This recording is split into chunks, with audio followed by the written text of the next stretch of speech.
Welcome everybody to episode 37 of the ADV podcasts. Sorry for the trumpets in the background. Just a little bit of soothing music.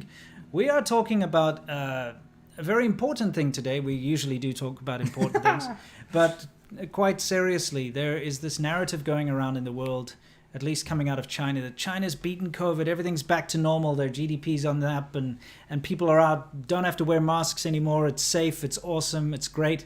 And we're going to show you today that that is not the case. Yeah, keep in mind, guys, like there is absolutely no agenda for us to try to disprove that. Yeah. More power to them if they haven't in fact done so. The problem is after living in China for over 10 years, over a decade, we know that pretty much anything that comes out of the Chinese government's mouth is absolute bullshit, like unadulterated bullshit. Yeah. And so it just reeked of that. And then you get friends that send you videos and stuff of what's actually happening there. And you're like, oh, wait a minute. Yeah, that's not right. That's well, not I mean, true. there's a lot of proof to show that isn't the case. But look, China, the Chinese government in China runs on the idea of face. And the image that it projects to the outside world is more important than actually what's going on within the borders of China. But before we get into that, we're going to go on to what's new. And of course, this is where we talk about what's new, specifically with regards to China. And we got a couple of funny things for you. So we're going to start out with an advert for a white monkey job. Yes. Now, white monkey job, if you guys don't know, we've covered on ADVChina. I've done it on my channel. Very popular videos. Go check them out. It's when you're hired for not being Chinese in China. Yeah. It has nothing to do with being white. It's just that's how it started because like they originally would pick white people. Yeah. But that's just anything. If you're a foreigner in China, you get hired just for your race.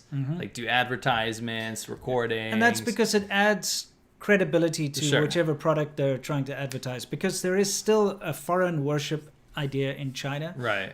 Most Chinese people I know still do not trust homegrown Chinese products. Yeah, it's more foreign worship nowadays in terms of like products, so milk, food, that kind of stuff. Yeah, because brands, you know the Chinese brands cars. have time and time again really let down the local Chinese populace. You know, like the fake vaccines and the fake milk powder. Well, you know, the infant formula which killed infants. Yeah. You get all these scandals with like old expired meat being sold and dead pigs. Yeah, all sorts of things which really, at the end of the you day, don't want live pig meat. No. It really, unfortunately, destroys the confidence of the local Chinese people in Chinese-made products. So if you're selling a product and you can put a foreign face to it and get a foreign doctor or a foreign professor in on the advert to kind of say how good it is, all of a sudden the local populace will be like, oh, well, if this foreign professor thinks that this product is good, then it's probably okay. But if you had just a Chinese professor going on there saying this is good, they'll be like, oh, whatever, he's just being paid off. Sure. You know what I mean? But the irony of this is that these white monkeys that get these jobs are just every single time some random foreigner that somebody knew or an English teacher or something. We've done white monkey jobs. Yeah, we've done them before. I knew this old guy, and his only job that he used to do in Shenzhen was to go and do these white monkey jobs, but he'd always pretend to be like a doctor for some medicine and stuff, and I thought that's pretty immoral. Yeah, remember that guy in Huizhou is pretending to be like a famous plastic surgeon or something. I mean, think about it. You've got like this guy also did a thing for like some kind of breast enhancement thing, right? But can you imagine the poor young girls who watch this and they like put stock in this old, you know, he had a white beard, white haired gentleman. They're like Santa over there. Well, they're like, oh, this old wise foreigner is. Well, he was pretending to be a doctor. So, you know, it's like this foreign doctor says that this is a safe procedure, so I'm going to trust this company. I mean, what the hell? I know. Anyway. Santa tits. Maybe we can read So, yeah, this. let's just read this. So this is your typical WeChat. WeChat is like the most common app like Facebook in China. Yeah. And you'll get a lot of, if you're in these groups, you'll get a lot of white monkey job postings. So a lot of foreigners living in China, they'll join these groups and be like, shit, I'll make 500 kwai today or whatever, 500 RMB to go do some stupid thing. Usually it's to go like maybe a car dealership open, or they're going to pretend to play the guitar or something like that. This one, it says, a white businessman, 50 to 60 years old needed, Beijing-based only. 1 day of shooting on the 27th to 28th, promotion video of media. Image use in one belt, one country. She means one belt, one road. Yes. Idai-Lu. So that's China's current colonial expansionism. Yeah, exactly. And they show the example of none other than Mike Pence. Yeah, so if you kind of look like this, yes, this is what we're looking for. Right. Like I said, they do pay a lot. I remember when I did that cognac advert where I was just like wearing a pirate shirt. It was this ridiculous thing. Yeah, they paid me like 400 RMB an hour, which is what, like... Yeah, my sunglasses was 600. That was $100. Yeah. Yours exactly. was $80, yeah. Yeah, that was a long time ago. Yeah, I remember. So for like whatever day, I did a couple of hours, I earned like 1,800 RMB. Right. In a day, which is a lot. Right. When you're living in China as like a English teacher. Sure. Type thing. So it's lucrative. But anyway, yeah, that's what they want. A white businessman, 50 to 60 years old. That looks like Mike Pence. Yes. Wonder if they could actually just pull some strings and get Mike Pence. Yeah, why don't they just ask Mike Pence to come and do this? I'm sure he'll love to do a white monkey job in China. The funniest thing about this to me before we move on was that using Mike Pence as an example for the One Belt, One Road initiative. I know. It's literally so opposed. Yeah, absolutely. This is kind of important. Okay. This actually happened. This happened to me.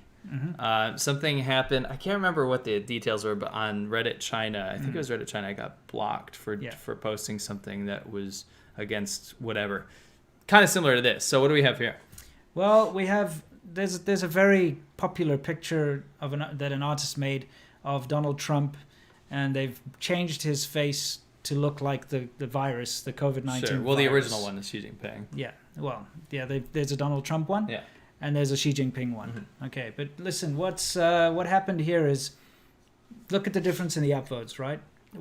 Somebody posted the Donald Trump one, and it had like how many upvotes? Like 51,000. 51,000 upvotes, right? Sure.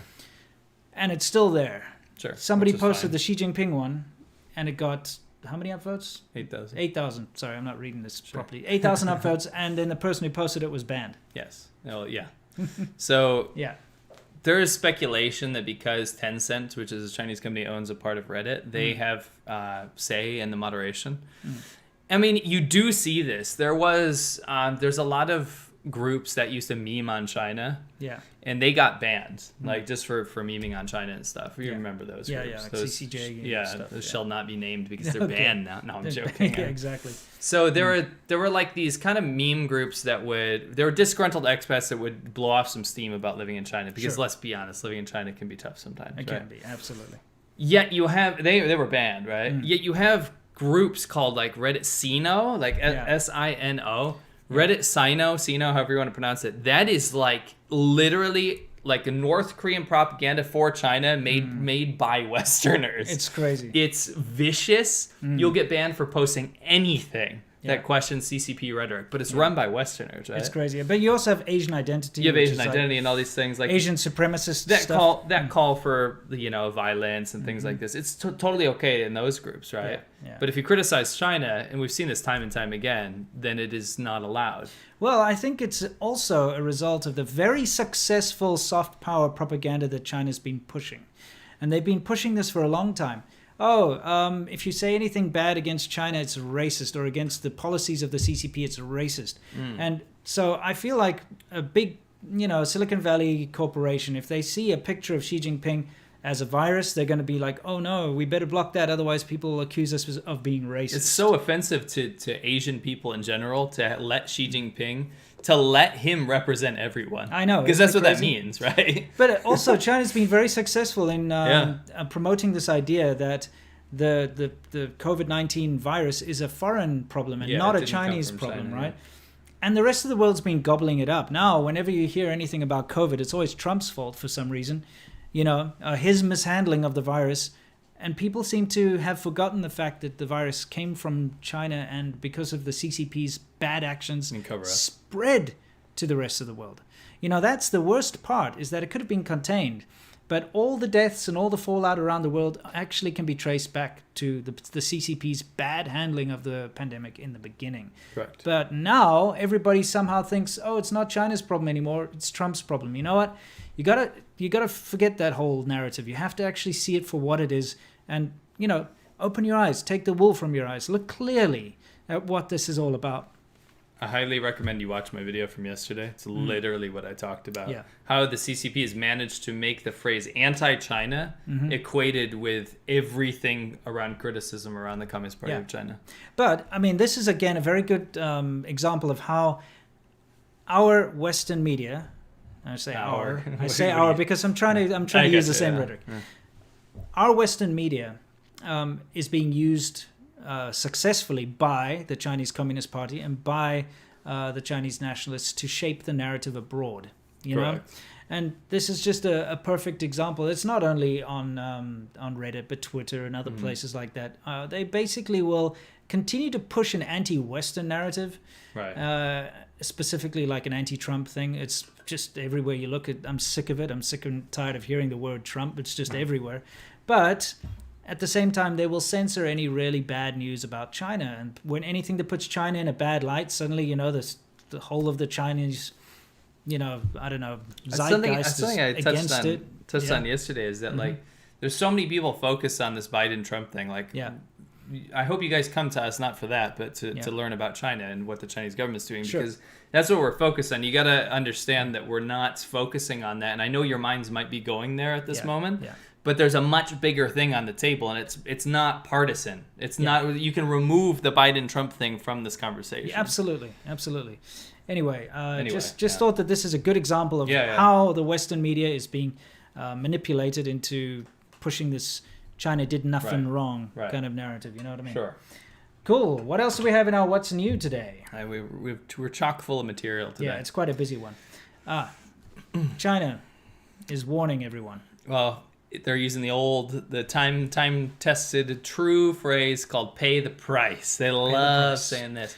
Sweden's going to pay the price this time. First, they were going to pay the price because they didn't allow that Chinese family to check in early at a hotel. No. They didn't allow them to squat in the lobby for a free day and night before their check-in time. Yes. Yeah, and that became an international diplomatic issue. This is Keeling. Yeah, you probably remember that. Yeah, that's a meme now. Yeah, it is. Now they're going to pay the price because they decided to ban ZTE and Huawei from their 5G networks, plans, which a lot of the world is doing. Yes, it's a very good idea. It's a very good idea to do so. And they're going to pay the price for it. Canada is going to pay the price because they're lying about the Uyghur genocide. Canada finally went on record and said they declared what's happening in Xinjiang with the Uyghurs a genocide. Yes. And they said there's surmounting evidence versus Potemkin Village stuff that the U.S. was basically allowed to see into the investigation. Yes. We are going to side with the U.S. We're going to side with these insurmountable evidence that we keep getting that this is happening. And that's going to lead to some serious stuff. And you actually see it. There's counter propaganda everywhere. Sure. When I'm on TikTok, you wouldn't believe how many new TikTok accounts have been started literally with the explicit purpose about, like, oh, these Uyghur lies, this is not happening, look how happy they are, blah, blah, blah. There's thousands of these accounts. And it's because they know what happens. When it becomes a human rights issue, then sanctions usually follow, right, when these discussions happen. And it's a necessary thing. They're paying people. They have, like, Western mouthpieces going out there just saying the most despicable things, trying to cover up this Uyghur genocide thing. Sure. It's absolutely insane. Let's not forget that China also, like, a week or two ago, the ambassador in China warned Canada not to allow any Hong Kong refugees to get to come to Canada. Wait a minute. This Chinese Communist Party, they always say we never interfere in internal affairs of other countries, and then other countries shouldn't interfere in our they always say don't interfere with our domestic issues. Right. They always interfering with other people's domestic issues. You're not allowed to take in Hong Kong refugees? Yeah. So if someone applies for asylum in Canada because they feel like they're being threatened under the new security laws and whatnot by the CCP, Canada apparently has been warned that they're not allowed to help any Hong Kong people. Otherwise, they will face consequences and pay the price. Pay the price. And the ambassador even said that the safety and security of the 300,000 Canadians living in Hong Kong may be at stake. So when the West, let's just use the West. When the West offers an olive branch to people that feel threatened under this draconian, archaic, unbelievably oppressive government, they say, here, you can come to our country. We'll give you asylum. Not as an F you to China. It's just, here's a place in case you don't feel safe because we have the same values, right, as Hong Kong people. Right. China goes, you know what? You better be careful if you take these freedom-loving people that protested against an authoritarian dictatorship, because what we're going to do is we're going to F up your citizens. Yeah, exactly. Now. What is this? If you help them gain freedom, we will take the freedom away from your citizens. From your citizens. Now, this has actually seen a little bit of backlash. There's been a radio host and a couple of other people in Canada who have said that they want that diplomat expelled from Canada. Yeah. They're like, listen, this is not correct. This is not professional diplomatic behavior. You cannot threaten, all Canadian citizens just because we want to help people's human rights. What country does that? Yeah. Threaten. I'm going to punish your free citizens if they're in Hong Kong or China because I don't like what you just did. Well, let me tell you this.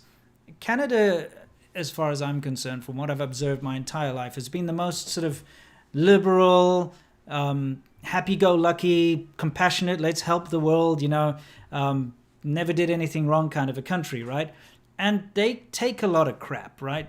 You can basically beat up a Canadian and he'll thank you and pay you money and give you a place to stay. That's my vision of what Canada has been like. Obviously, I'm exaggerating and but the thing is, for Canadians to now start pushing back means that they've been pushed. It's a big deal. Super hard. And honestly, the ambassador to Canada, Chinese ambassador, going out and saying that kind of crap is ridiculous.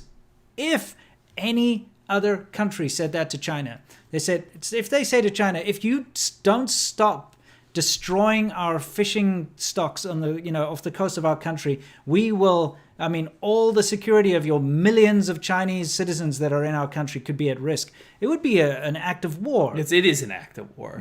China would go ape. Yes. You know what I mean? But no, it's okay. China can threaten all they want. So what we're trying to show you here is that this turd warrior, what is it? Wolf wanker. Wolf wanker is a new one. You can add that on. Yeah. Wolf wanker, turd warrior diplomacy that they have is just disgusting. I'm so sick and tired of it. It's ridiculous. Why is it that China's always threatening everyone all the time? Isn't it about time we said, if you threaten us again, you're going to get a bloody nose? You know what I mean? That's what really should be done. Yeah.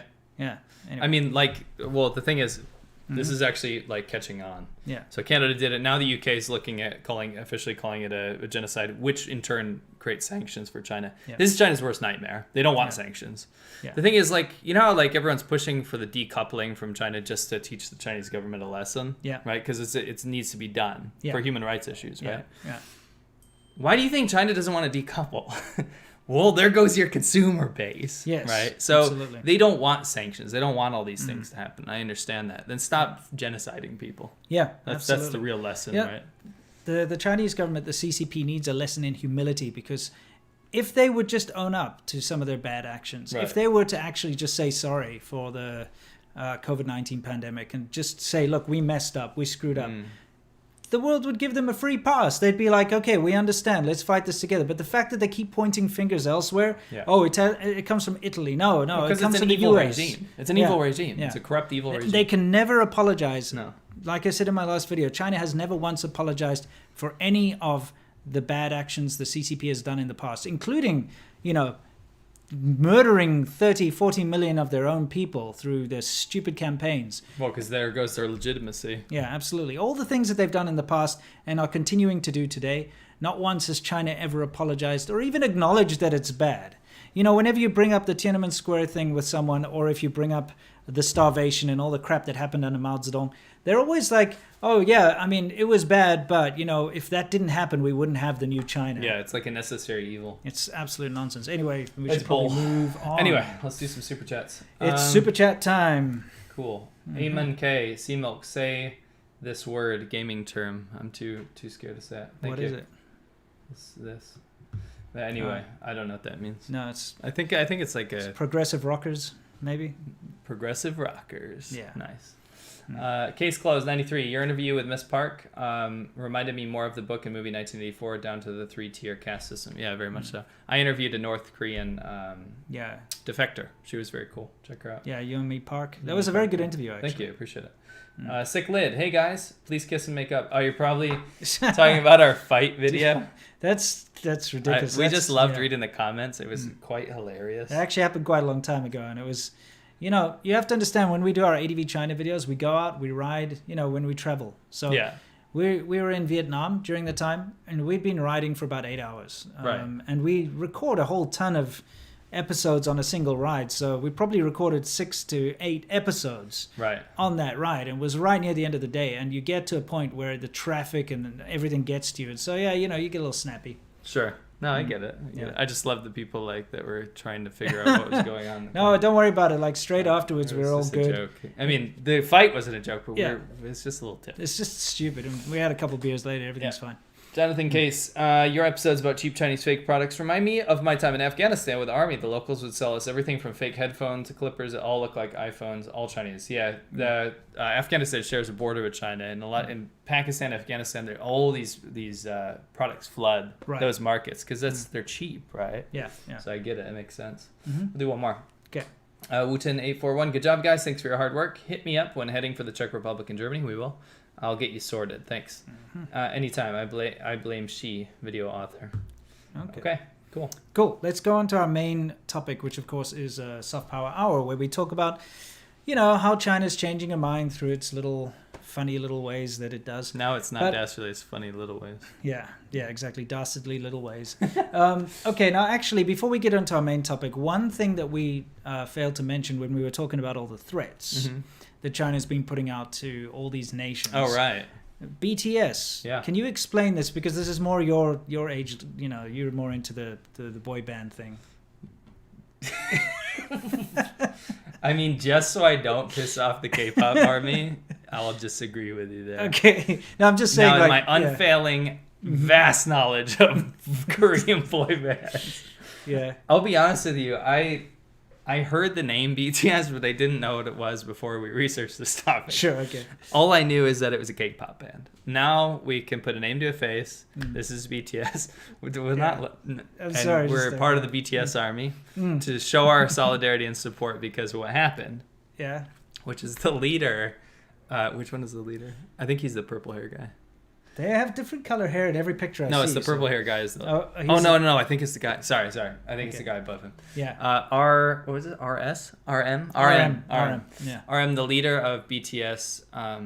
I'm sorry. Let's just get this off our chest. Yeah. We were surprised that boy bands were still a thing past the 90s. Yeah. But that's, because I grew up in the 90s. And that's why I'm saying. Yeah, but Backstreet Boys. But it's still a big thing. Right. And they're even popular in America. Yeah, I know they're huge. They're huge. It's a juggernaut, right? It's a juggernaut. Anyway, they've become embroiled in some serious stuff because there was some sort of meeting about U.S. relations with South Korea, and let's be honest, they're very tight. They accepted an award. They accepted an award, yeah, okay. But it celebrates. So they're in America. They're on stage. They're accepting an award. But the award was celebrating a South Korean U.S. relations. Yes. So what they said was in solidarity of our brothers that died in the war. So we know South Korea fought North Korea. The communist part fought the American-backed part. Let me ask you this: Who started that war? North Korea started the war. North Korea started that war. So.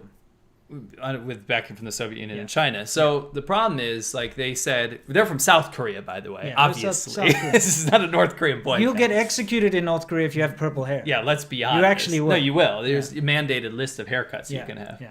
Anyway, long story short, the South Korean boy band said, we appreciate the solidarity between our soldiers in South Korea and the American soldiers that fought together, because they did, and laid down their lives. Yes. Now, China went ape. Yeah. And Chinese fans of BTS went ape. A lot of them didn't care, but the ones that were outspoken went ape shit. And the Chinese government also promoted this kind of veracity. I'm going to be honest with you. I feel like the majority of the BTS fans wouldn't care about this. I feel like it was stoked by the Chinese government. I feel like the Chinese government made an issue out of this. Exactly. So skip to the next picture. I'll explain why this was so...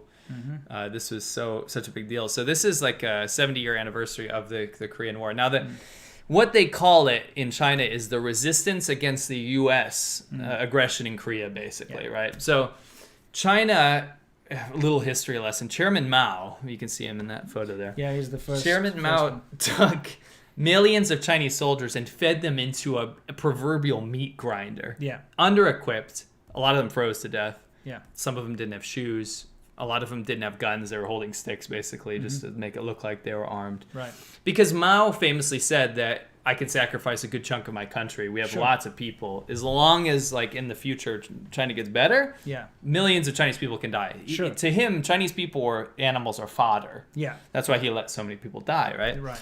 So in the Korean War, he obviously backed the communist side. It was North Korea, Soviet Union, and China, these satellite states that wanted a communist border country, more or less, or a vassal state. Yeah. And obviously, BTS, being from South Korea, is not going to be congratulating North Korea and China on the anniversary of this war. So skip to the tweet next, or maybe a Weibo. Yeah. And this is, I want to explain some psychological rhetoric here. So this says, this is a Chinese commenter, right?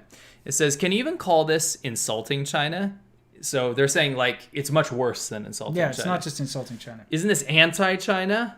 South Korea and America have become the sacrificial heroes, while China, who fought with North Korea, has become the invaders. Now, let me explain the psychology here. In China, the people are taught, and I understand because they were on the other side of the war, but they're taught that America and South Korea were the enemies. Yes. And they helped their North Korean brothers fight against these evil forces, right? Right. But they can't even think about it from the other side. So I can understand the Chinese side. Yes. Okay, our commie brothers like fought with us or whatever, even though like Mao sacrificed our entire nation. Sure. I can understand that perspective because you're taught that way. Yes. You fought on that side of the war. Of course, that's how it's going to be in like a one-party state in the education system. But the psychology behind this is funny because they can't understand how a South Korean or an American person would see it from that perspective. Sure. Like, what do you mean we were the invaders? Sure. What are you talking about? And they can't even look at... They know South Korea is a rich, developed democracy. Yeah. They know North Korea is a horrible despot, like horrendous, awful place. Yeah. Chinese people know this. It's not a secret. No. Yet they still can't understand why North Korea and China would be the enemies in this scenario. It basically boils down to, once again, nobody is allowed to have an opinion that goes against the official narrative of the Communist Party of China. And it can never be accepted. Here comes the ice cream truck, guys. Yeah. Get your echolocators on and figure out, like, go and track all the ice cream trucks that are currently working all around the country. We've had people that were actually sending us concerned emails that said that it's like purposefully trying to thwart our podcast and like spy on us. Okay, well, either way. What I was trying to say earlier is, in China, you're not allowed to question the narrative of the CCP, and anyone who goes against it is immediately an enemy. Sure. Okay, so according to the CCP narrative, they fought with North Korea and fought back the evil, Western forces and all that kind of stuff. Right. That kind of thing, right?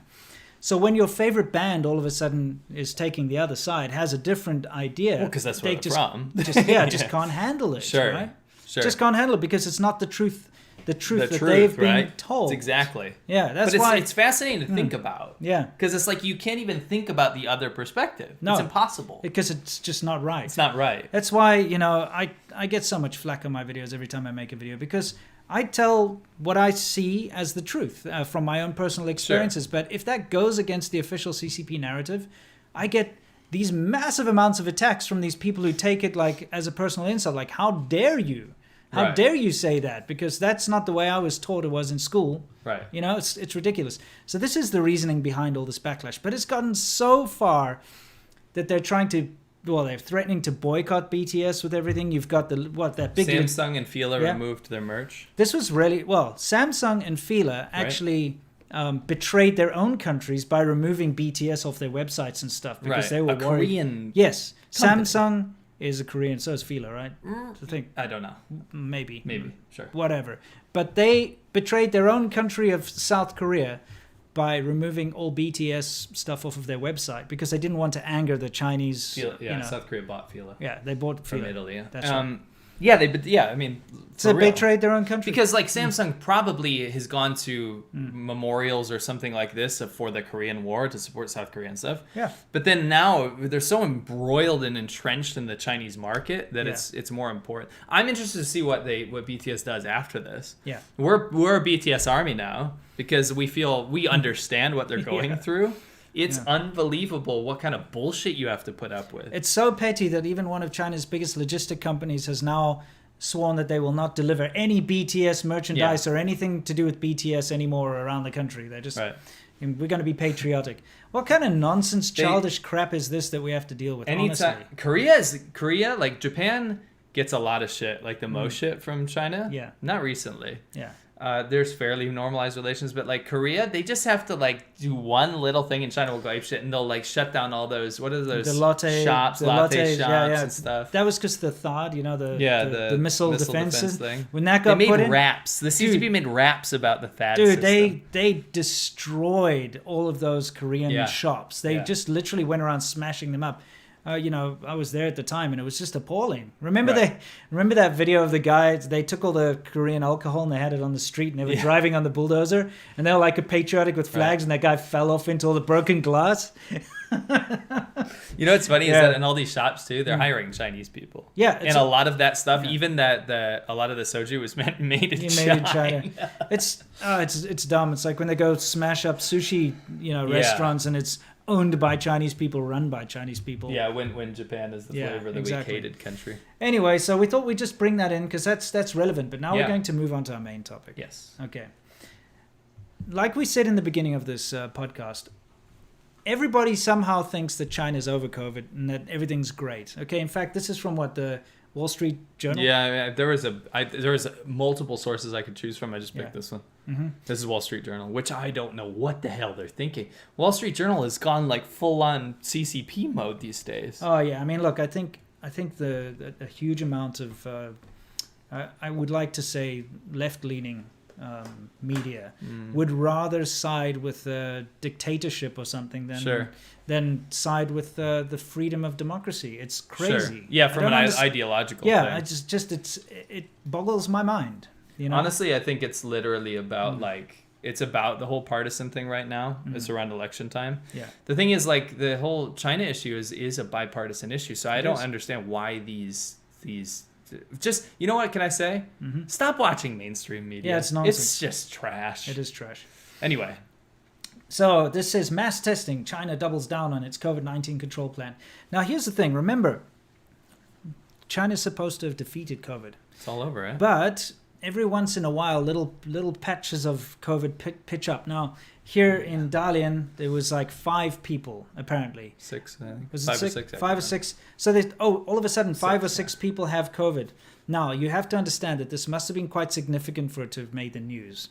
There must have been somebody who was sick in public or that they just couldn't hide it away. It's not like some old person went to a hospital and died quietly on a bed that they could just hush it up, Right.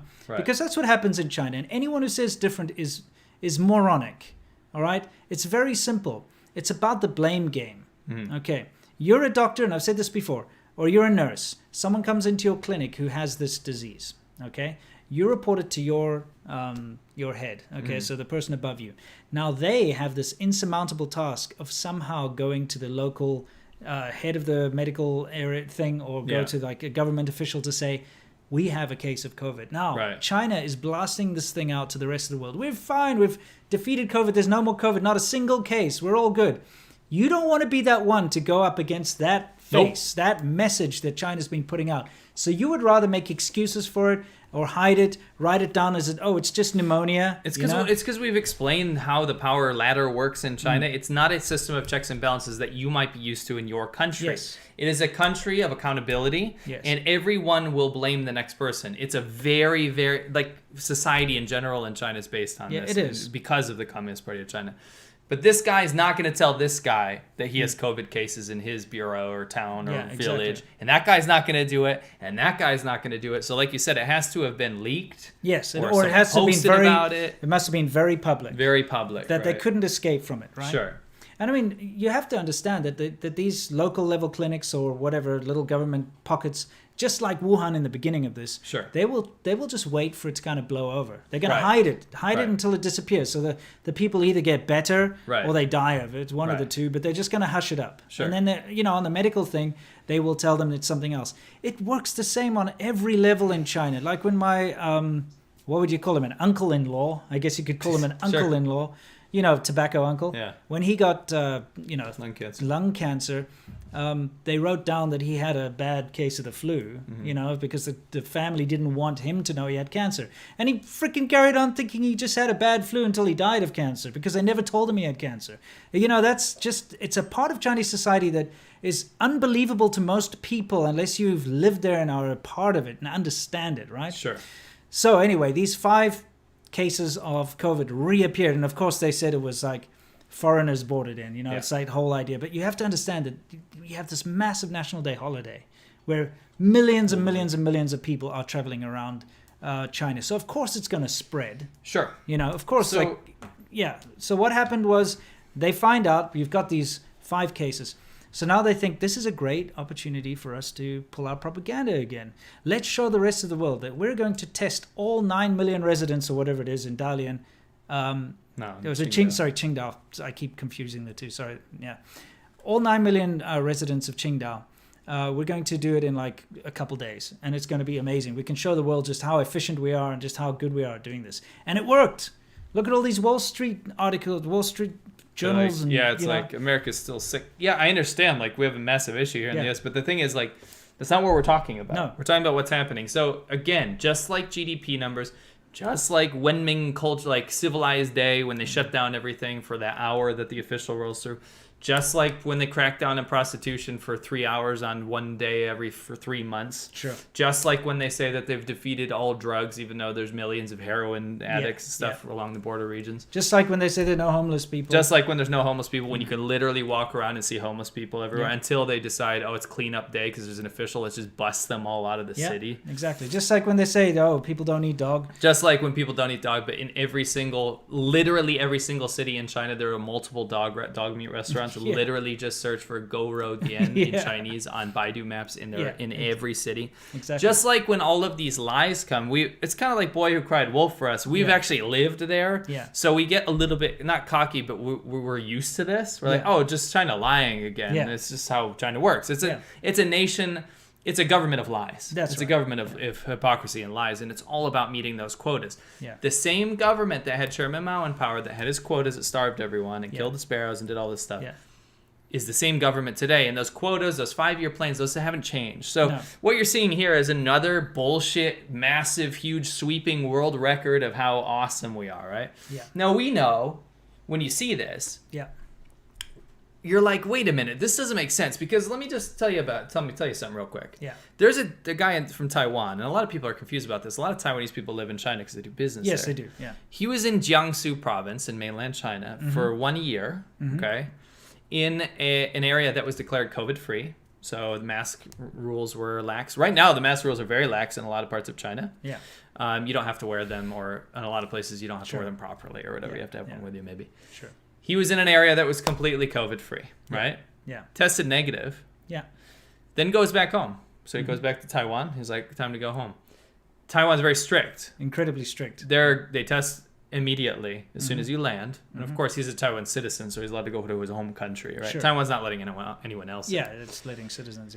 So he goes home, goes through customs, and he immediately tests positive for coronavirus, for COVID-19, and he's like, wait a minute, this doesn't make sense. And not only that, maybe you can talk about the South Korea visitors. Yeah, again, South Koreans who came back from China to South Korea, 3 of them I believe, tested positive for coronavirus.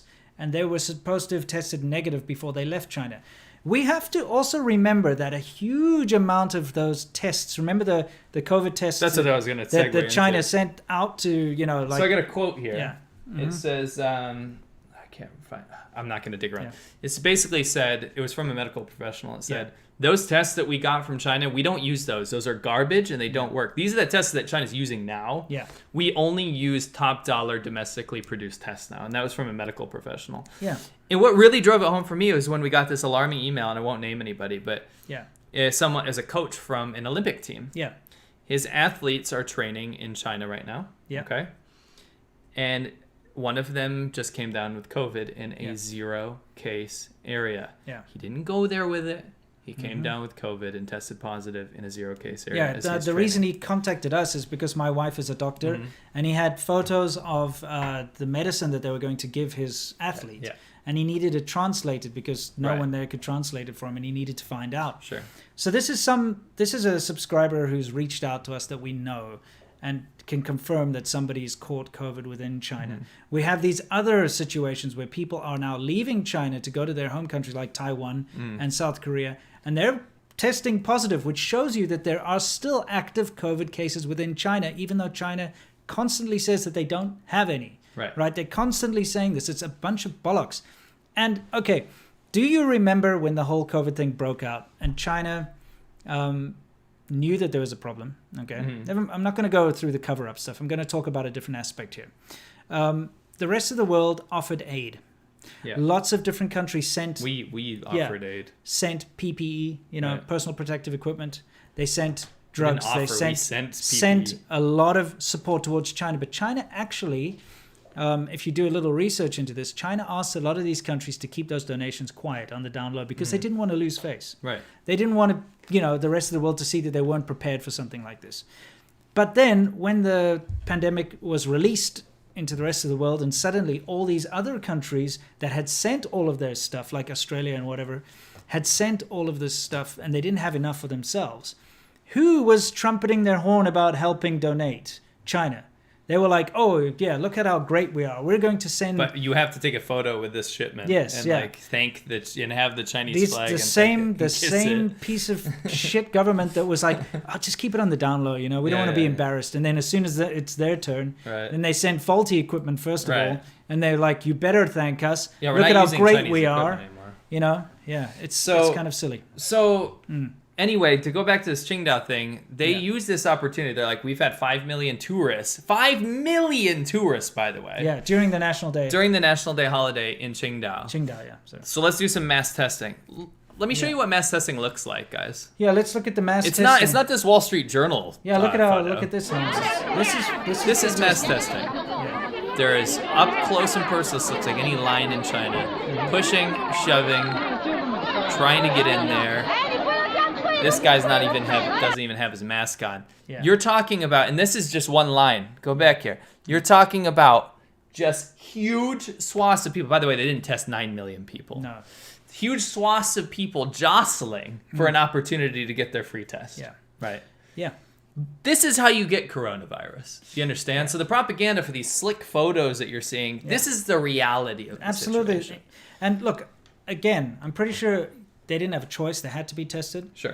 Just like they did with the green QR code thing. If you're now a Qingdao resident, you probably had no choice. You have to go and get tested and get your little check mark on your app or whatever. Otherwise, you wouldn't be allowed to just, participate in society as usual. Correct. So everyone has to be tested, and this is how it goes. It's a big mad rush. It's a testing that increases COVID. This is a breeding ground. If anyone in that crowd has COVID, I'm sorry to say, but now you're touching everybody. What are the chances of it spreading? Massive. Yeah. This is not... And this is for hours of close proximity contact with thousands upon thousands, tens of thousands of people doing this. Yeah. So, they have this slick propaganda that, we got so many tested in such a short amount of time. Yeah, okay. Maybe you did get a lot of people tested, but look at the disgusting This is the reality of it. These are the conditions under which people were tested. So I have a quote from a doctor. Yeah. There is a WeChat group in Qingdao who was involved, who had to go get tested. Yeah. And they were observing the doctors when they got tested, and they said, you know what? When we got tested, the testers are not even changing gloves when testing a new person. Yeah. We know this is true because there's no soap in the hospitals in China. There's no hand sanitizer. And when you get your blood taken, when this you have to have a yearly checkup. Yeah, for sure. I've done this 10 times. I have to do it every year. They take out, they're not wearing gloves, they don't wash their hands, they don't use hand sanitizer, and then they take my blood. There's no sanitization. I got a tetanus injection. It's on my channel where I got a tetanus injection. And I filmed myself getting a tetanus injection. The nurse did not wear gloves. Nope. She just grabbed my arm and injected me with a tetanus injection. Yeah. And these are the best ones. I was in the foreign specialist hospital. Yeah. Filthy as shit. Looked like a pig farm in there. Shit all over the floors, literally. There's no toilet paper in the toilets. Is that the one in Huanggang? In Shenzhen or in Huizhou? In Huizhou. But also I went to the Guangzhou one. It doesn't matter. They're all shit. Yeah. They're all garbage. They're all absolutely filthy because it doesn't matter if they're like clean, like the cleaners coming down the floor. There is nothing to sanitize anyone. Sure. It's a breeding ground for viruses. Guys, a lot of people will try to call us out. Oh, there's no soap. Guess what? There is no soap or hand sanitizer in the hospitals, in the bathrooms and stuff. And there's a reason for this. It's the same reason why there's no toilet paper. Right. It's because of grab hags and grab haggery. Right. If you leave a soap dispenser, anything free in China, you get a certain demographic of the lost generation, the sort of middle-aged older women and men will come in there with a container and empty it all out. One person will take it. Sure. This is the way it is. We're not making this up. If you go and look at my Instagram from last week, you will see I had Grab Hag Week. And each day was another grab clip of just people grabbing. That's what happens, and that's why you don't get soap dispensers and hand sanitizer dispensers in the hospitals in China, because it would just all disappear. So people either have to ask for it and get like a one serving, of soap for that one person, or you have to bring your own. And that's why people carry around bags of tissues everywhere they go, because there's no toilet paper in the public toilets in China. Correct. It is true. So don't try to call us out on that. Go look for yourself. I'll just read this guy, Giant Stack. He says, in Beijing, when I got blood tests at a public hospital, you'd have the lady taking blood from multiple people without washing her hands. And that's very true. We actually had a guy, he was in Chengdu, he was showing that there was like some soap or hand sanitizer. Post-pandemic, I should say mid-pandemic, there's more, you're more apt to find hand sanitizer in hospitals and stuff. We're talking about everything leading up to this, right? Yeah. And in the majority still. Yeah. Right? Anyway, just talking about this, like the CCP virus is a really miraculous thing. It is. If you can have this sort of testing like procedure, this many people coming together for this propaganda piece and not spreading the virus, and the fact that it's fully been eradicated. Meanwhile, go to Taiwan. Why don't you skip forward to the next little slide? Yeah, let's do it. Okay. Taiwan, unlike China, doesn't it has a transparent democracy with checks and balances and actually reports things. Despite not being allowed in the WHO, even though they were one of the first countries to find out and shut down and literally go in lockdown and make sure that this wasn't allowed to spread. Look how it helped them. China is so funny. It's just so funny. China really screwed themselves over on this one, and Taiwan, they got a lucky break on this one. When they did that like travel ban. Yeah, they did a travel ban to basically punish China for being dicks. China loves to do this. Yes. The Chinese government, I should say. If they're unhappy with the country, okay, let's just say, I don't know, there's an advert that uses Tiananmen Square footage or something, right? And that advert gets posted by, a French firm. All of a sudden, they'll start to threaten France and say, if you do not, take that down, or if you try to do anything like this, or if you do not apologize, we will boycott France. We will not allow our tourists to go to France, right? Because everybody knows that Chinese tourists bring a lot of money with them. Okay, it's lucrative. Right. They bring a lot of other nonsense with them too, but money is one of the things everybody puts up with the nonsense because, money is there. So Taiwan said something or was doing something that China didn't like at the time, so they put a travel ban for their own citizens and said that you may not travel to Taiwan as a punishment to Taiwan. Remember, they were like, let's boycott Taiwan. Right. And that happened just before the pandemic, and I'm guessing Taiwan could never have been happier for that boycott. I know, it was amazing, because 21 total cases, right? Yeah. I'm pretty jealous, to be honest, because we've got friends there, We're screwed right now in America. We can barely do anything if we're responsible. Yeah, I mean, look, people aren't taking it very seriously in a lot of areas. In some areas, yeah. We can't just go and chill out and have a beer at a bar or go to a restaurant, take our families out to a restaurant. Our friends in Taiwan are just chilling out, having fun. In Taiwan, people are just having a normal life, and that's because, first of all, they didn't have that influx of Chinese tourists or Chinese travelers into Taiwan to spread the pandemic in the first place, right? Like they did around the rest of the world. Right. But second of all, they've got very good testing, and they've been very transparent about it. They didn't try to hide it or do anything weird. Correct. Everybody should always look to Taiwan as the shining example of how to deal with this kind of pandemic in the future. For sure. Agreed. Anyway, allow them in the WHO, please. Yes. I think it's time for us to do our super chats before we move on. Cool. Ultima Mike, does CCP Pleasure Squad influence foreign leaders? I couldn't tell you that point blank, but it's different than the Pleasure Squad in North Korea in that they have teams of women that from birth are basically trained. They have that in North Korea. But the honey traps have and always have been a big part of in China, with brothels spies. And I'm mistresses. Saying you can actually look. There've been a couple of very high profile cases where Chinese honey traps have been set up against U.S. politicians. Right. Go look it up. It definitely happens all the time. So yes, I just wouldn't call it a pleasure squad. No. Just a state-sponsored, spy operation, really. Sure. Yeah. Jan Fosca, you gotta understand China. Yeah, you gotta understand China. Your podcasts and channels do that. Keep it up. Love all this and being part of the conversation. Cheers from Lockdown Czechia. Drink hot water. Nice. Yes, very cool. Thanks, Fred.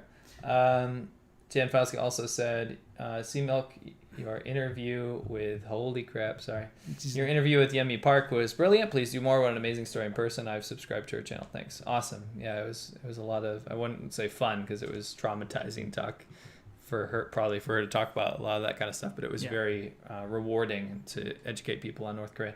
Right. Edward Berry, have you ever watched Harold Balder? Yes, we have. Actually, he mentioned me a couple of times as an inspiration way back in the day. I think he was watching my videos and he mentioned me as an inspiration for starting what he did, but he became wildly popular. That's awesome. Yeah, it's great. Gabriel Traveler, they're very extreme hardcore travel vloggers like you. Insanity, lol. Yeah, I wouldn't call us hardcore. Not anymore. We'll definitely get back into it, though. Yeah, when the COVID thing's over. Yeah. Tony Chen, beer money. You guys drinking again? Soon. Sober October. Sober October. Soon. Thank you. We'll Thank you. put that aside. We'll put it in the fund, in the jar. Thank you. So we're too fat. We're not allowed to drink yet. Not yet. We are. We're too fat. Very soon. I'm just trying to shame ourselves so we can have inspiration. Yeah. Call us fat in the chat. Put on the pandemic pounds. Yeah, we did.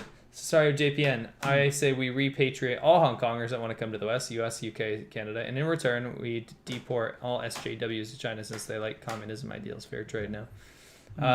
I don't think we should deport anyone, but I do think it's absolutely awesome idea to let Hong Kong people, give them a place to go. Because Hong Kong is now literally a vassal state. Actually, it's just part of mainland China now. You basically can... they've lost most of their freedoms. Yeah, well, the freedoms are lost. And if you say the wrong thing, you're just arrested now. Or if you try to hold up a protest sign or whatever, you can just be arrested. It's not good. Yeah. Cool. I'll do one more. Jonathan Lau, hope all is fine. You haven't really talked much about religion. I just want to know your views on religion and religious believers. Thanks. Religion's great. I grew up Catholic. Still a Catholic boy myself. Other than that, I mean, like, I feel like people should have the absolute freedom to believe in what they want. Yeah, I'm just very open-minded. I believe that people are entitled to whatever religion they want to follow. And I like to look at all... I'm not personally religious, but I like to look at all different religions and take the good from each one. Sure. Anyway, let's move on to worldview. This is where we talk about things around the world, specifically to do with China most of the time. Most of the time. Yeah. So the first thing we're going to talk about here, I'd like you to set this up for us. Oh, sure. Oh, boy. Whenever we pull up a tweet, it's going to be something real bad. I freaking hate... Can I say I hate Twitter? Yeah, Twitter's just... It's such a shithole, awful piece of garbage place to be. Yep. It's like if you want to feel angry or sad, just look at it. Just go on Twitter. Yeah. And the people that never mind. Anyway. Yeah. China loves Twitter, so that's kind of ironic that it's blocked there. But I feel like it's a perfect place for them, for the Chinese government. Yeah. So this is what happened. The U.S. administration basically labeled a bunch of Chinese news outlets as foreign... What are they called? Foreign missions. Foreign missions, yeah. Meaning that they are directly affiliated with a foreign government in order to promote said, let's say, propaganda, right? Because there is no free press or independent press in China. No. It's all state-based. So basically, it's harder for them to hire people because... hire people to get people over on visas, because what it is promoting a different nation's propaganda within a different country. Yeah. They're still allowed to operate. Yeah. All Chinese media from mainland China, all of it is state-run, and all of it is owned by the CCP, the Communist Party of China, and all of it has to go through their censorship board. Sure. So every Chinese media outlet from mainland China, I should say, is a foreign mission. Yes. Now, they've just labeled some more of them. Yes. Yitai Global, absolutely. Jiefeng Daily, yup. Xinmin Evening News, yup. Social Sciences of China Press, yup. Beijing Review, yeah. Economic Daily, yeah. All of those are CCP mouthpieces. Yeah, so they just basically spout CCP propaganda. You don't need to, if you want to go read Chinese news from the Communist China's mouthpiece, their perspective, just pick one. Any one. It all the doesn't same. matter. Yeah. You'll have a slightly different flavor on it, but it's all the same stories. Anyway, China hit back with the most hypocritical... Can you please read this? Says, okay, the U.S. has gone too far. The move will further poison working environment of media outlets in each other's country. As long as China media outlets suffer actual harm... What? Suffer actual harm, Beijing will definitely retaliate. and U.S. media outlets' operation in Hong Kong could be included in retaliation list. There we go. More threats.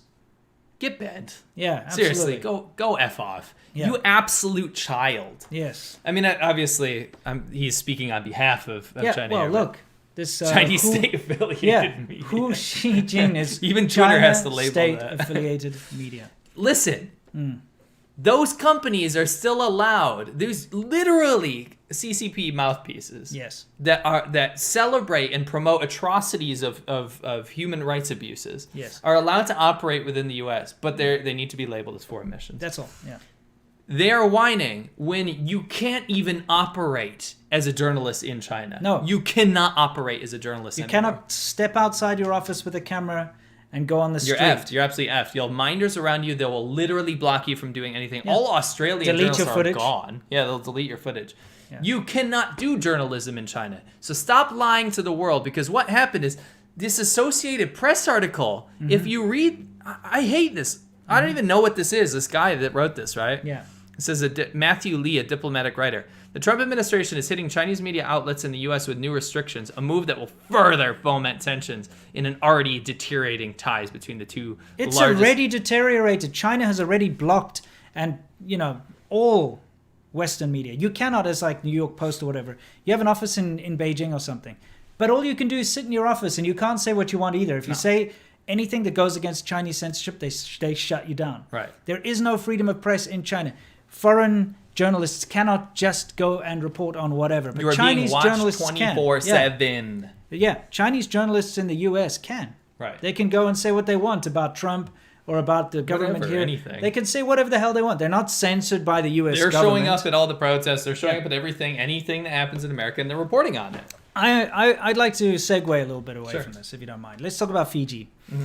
Okay, we all know Fiji is a little island nation there, where I'm going to talk about that soon, how China destroyed the environment there a little bit. But Taiwan is still recognized by Fiji. And as China. Yeah, as a legitimate country. Whereas, China hates this idea. Sure. Fiji, one of the few countries One left. of the very, very few, yeah. So Taiwan was having its big, anniversary celebration. 109th year, yeah. This is the 109th year of Taiwan. They had a big cake with a Taiwanese flag on it, and they're having this big thing. Mainland Chinese diplomats came in there and started taking photos of the guests, because this is what they love to do. This is what they do here in the US. Whenever the university students are having like a free Hong Kong protest or whatever, the local either diplomats or people tied to the diplomats or nationalists or Wumaos go and they take photos. Right. Okay, because this is how the CCP operates. If they take photos of guests that have gone to this event that they don't approve of, then they do research, they dox them, they find out who their family is, and then they intimidate their family, and they try to do all these underhanded tactics to stop these people from supporting Taiwan. Yeah, in foreign countries. And that's why, when these students have their protests here and stuff, they have to wear masks and stuff. Well, they have to do it now anyway. But, the thing is, they love to come and take photos to use as blackmail, to use as doxing material, to go and harass these people and control them. So anyway, 2 Chinese diplomats came to the venue, and it was in a big hotel, start taking photos of guests. So the some Taiwanese diplomats asked them to leave, or the staff there, Taiwanese staff. And these two Chinese diplomats started to attack them physically and actually gave one of them concussion. One of the Taiwanese people had to end up in the hospital. And so when the Taiwanese embassy complained about this, suddenly the mainland Chinese embassy was like, no, our diplomats were doing diplomatic duties in the public area there. And actually, the Taiwanese people beat us up more, like little children. It's bizarre. It's so sad. It's dumb, okay? These childish, disgusting, blackmailing, underhanded pieces of crap diplomats wolf crashing. Wankers, dude. Wolf wankers. wankers. Wolf wankers. Gate crashing a party that's not theirs, and trying to claim that, Taiwan's doing something illegal or something like that. In a country that recognizes Yeah. It's just bizarre. And this is the kind of mindset that we're dealing with here, guys. This is the kind of rubbish that we're dealing with. How anyone takes the Communist Party of China seriously, I don't understand. Yeah. Well, let's talk about something else that's just a little bit... This is our last piece. Yeah, it's the last thing for today.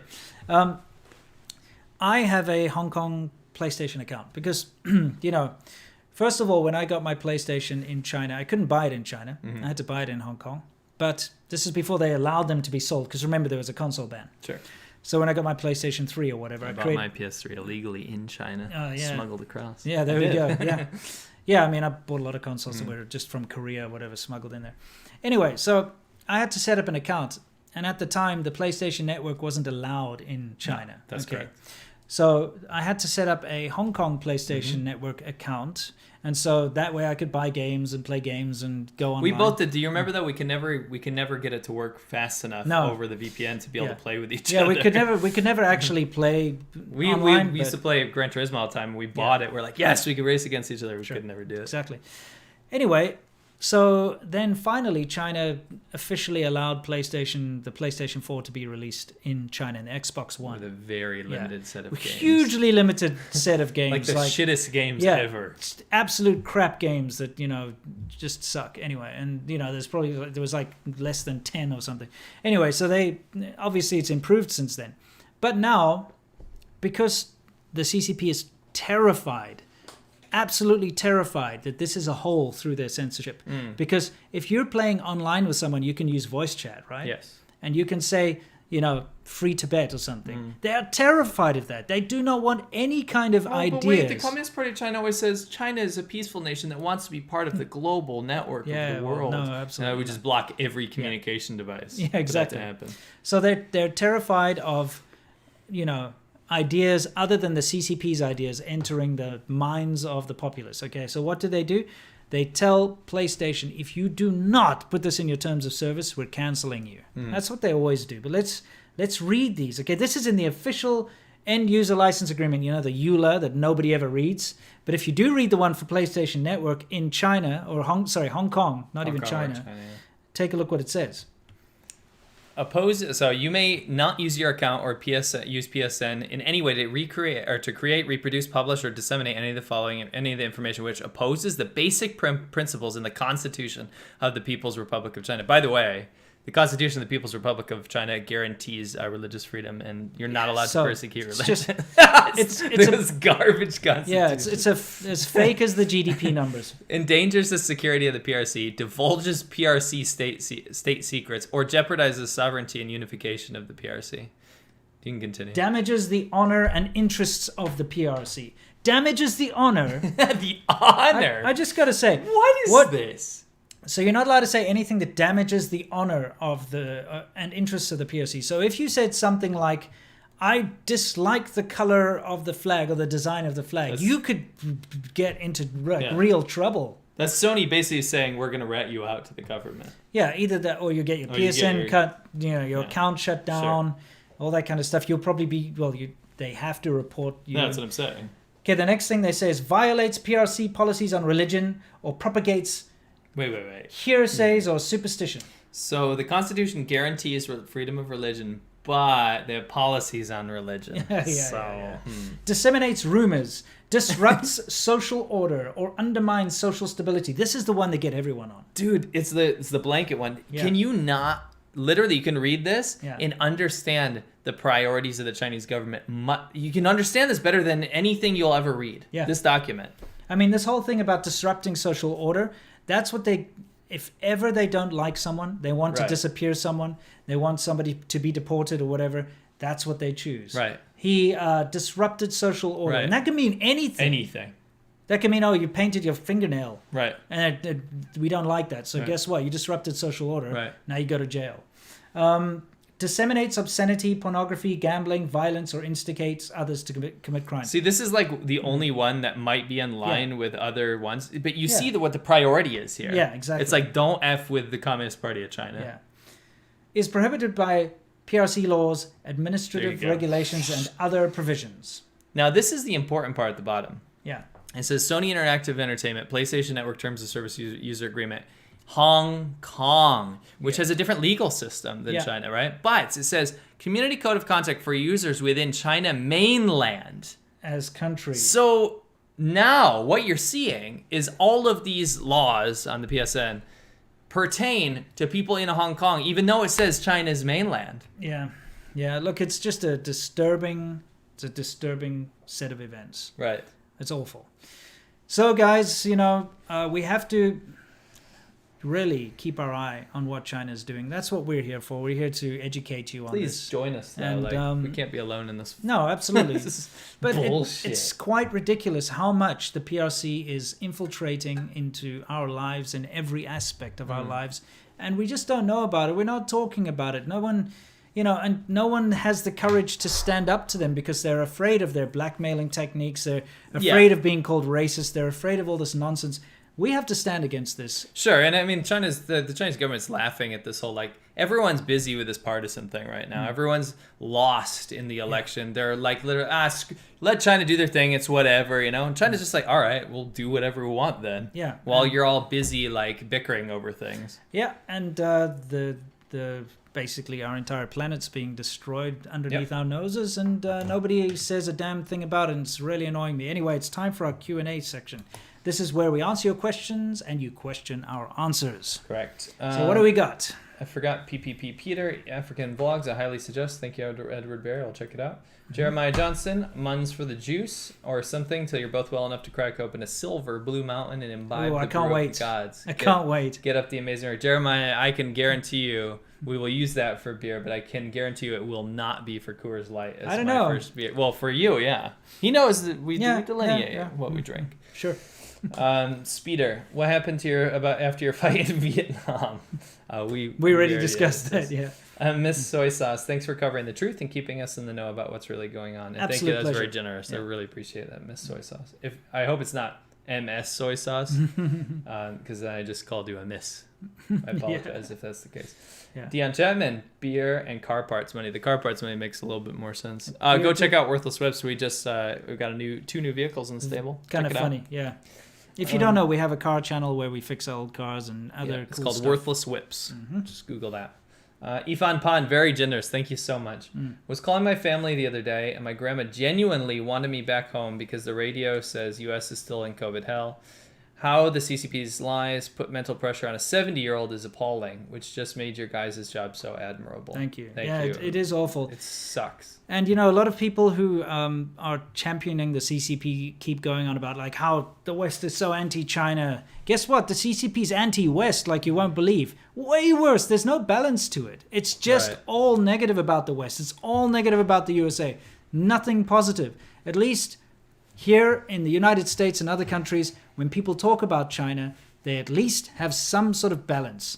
They're at least a little bit politically correct when they report on these things. Right. But in China, it's open season. Racism abounds in their reports. Just disgusting, absolute lies and portrayals of the West in the Chinese media. Because we can read Chinese, we understand Chinese, and when you see it, it's appalling. The kind of lies that are being put out there about the West. Sure. So just please remember that it's not a one-sided thing. It's both sides. And what's good for the goose is good for the gander is what I'm trying to say there. Yeah. Mike the Raptor says cheers. And Random Person, thank you very much. Thank you guys for tuning in. It was a lot of information in this episode. Hope you guys could keep up. We barely did. Yeah. And we'll see in a couple weeks. But you got a video. I had a video yesterday about why the term anti-China is weaponized by the CCP and why it's lost all its meaning and it's their fault. Yeah. And I highly recommend you check that out. I went on a bit of an angry rant. You tomorrow have a video about what? Well, I'm going to basically be talking about Huawei. We all know Huawei, right? Huawei. Yeah, and how Huawei's actually never invented anything. And, I'm just going to talk about it a little bit openly. It's going to be a live stream. So please join me for a little bit of fun. It's not going to be too serious. It's going to be kind of fun just looking at some of the ridiculous knockoffs and things that I've come across in China. Because don't forget, that was my thing. I love technology, and I used to live right next to Huajianbei and go through Huajianbei and look at all the knockoffs. And so it's kind of going to be a fun one. So join me for that. We'll have a conversation. And we'll see you on Monday. If you guys saw the fight video where we fought in Vietnam, the actual topic is supposed to be about families. Yeah. And we actually talk about that in the coming episode, so don't worry. Yeah, that's there. And then go check out Worthless Whips, our car channel as well. Yeah, absolutely, guys. Hope you have a wonderful evening.